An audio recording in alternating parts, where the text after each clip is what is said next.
안녕하세요. 동화수구루입니다. 오늘의 이야기는 젊어지는 샘물. 옛날 어느 산골 마을에 마음 착한 할아버지와 할머니가 살았어. 가진 거라곤 다 쓰러져 가는 초가집이랑 손바닥만한 밭대기뿐이었지만 늘 남을 도와가며 오손도손 살았지. 그런데 할아버지와 할머니에게는 자식이 없었어. 영감, 우리도 남들처럼 아기를 길러봤으면 좋겠어요. 두 사람은 번듯한 기와집도 너른 돈밭도 부럽지 않았지만 아기가 있는 사람들이 그렇게 부러울 수가 없었지. 그러던 어느 날 할아버지가 산에 나무를 하러 갔거든.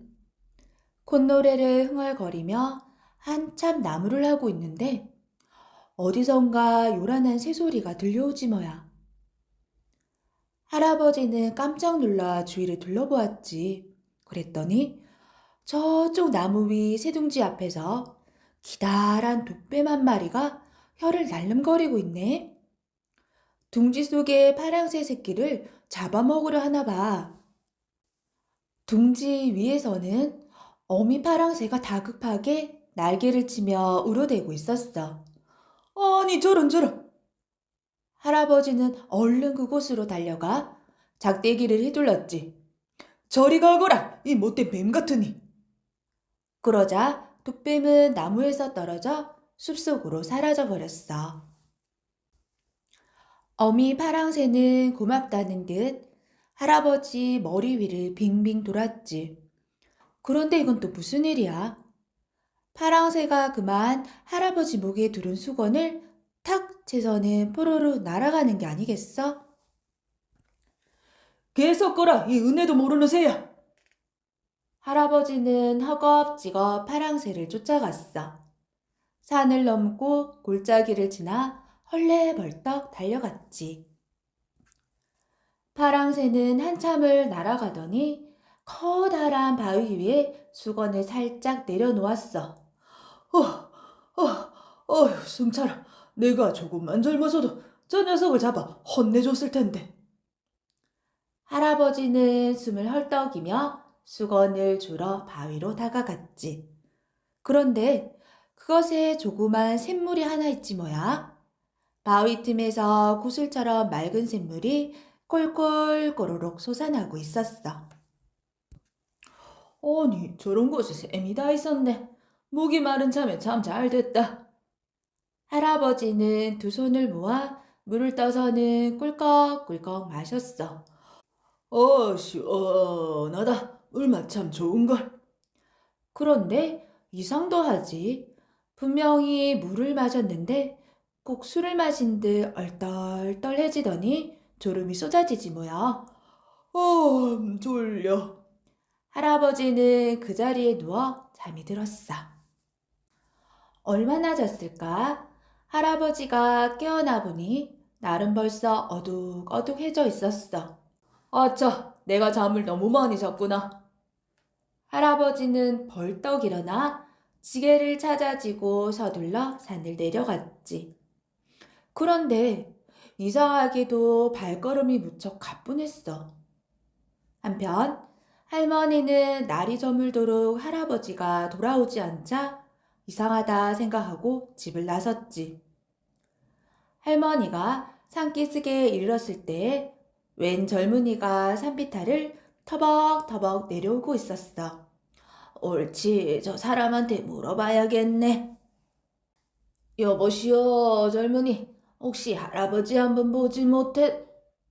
할머니는 말을 하다 말고 깜짝 놀랐어. 젊은이의 모습이 할아버지 젊었을 때와 꼭 닮았지 뭐야. 아니, 이게 웬일이라? 그러자 젊은이가 다가와 말했어.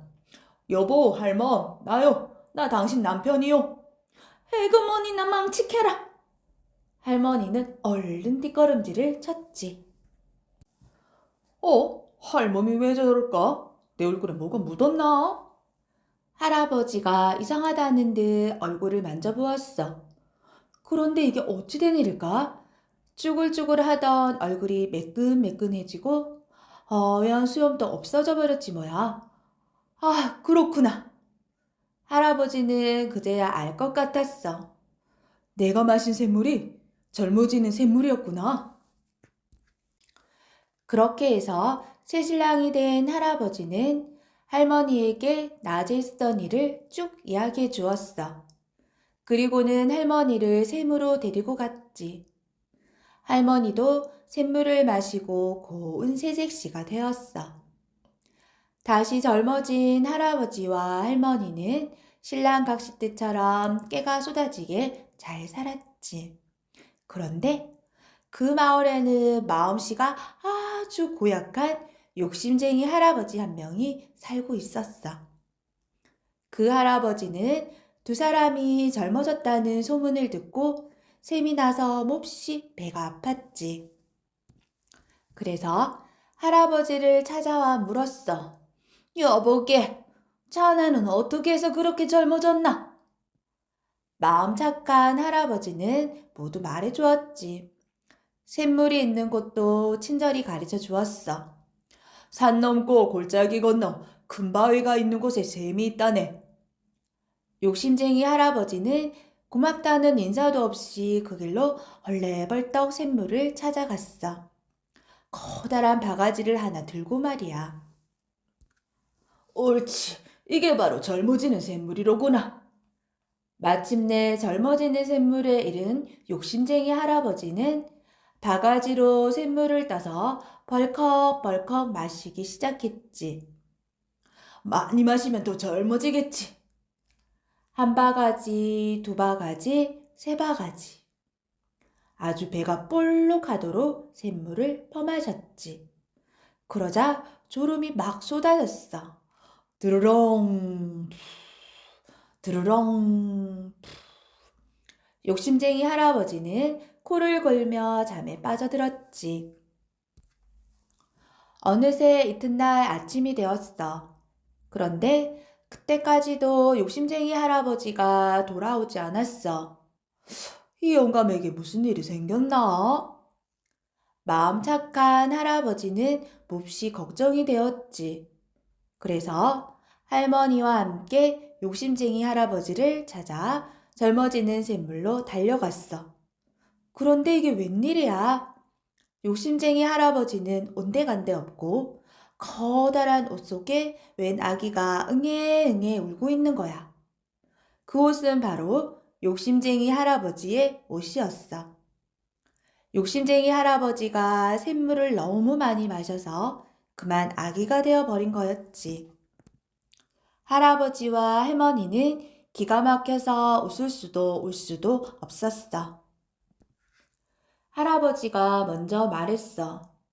일이 이렇게 되었으니 어쩌겠소. 우리가 이 아이를 데려다 키웁시다. 그래요. 마침 우리가 아기가 없으니 아주 잘 되었지 뭐예요. 할머니도 맞장구를 치며 아기를 안아 올렸지. 자, 이 아이는 어떤 아이로 자라났을까? 마음 착한 두 사람이 키웠으니까 분명히 착한 아이로 자라났겠지?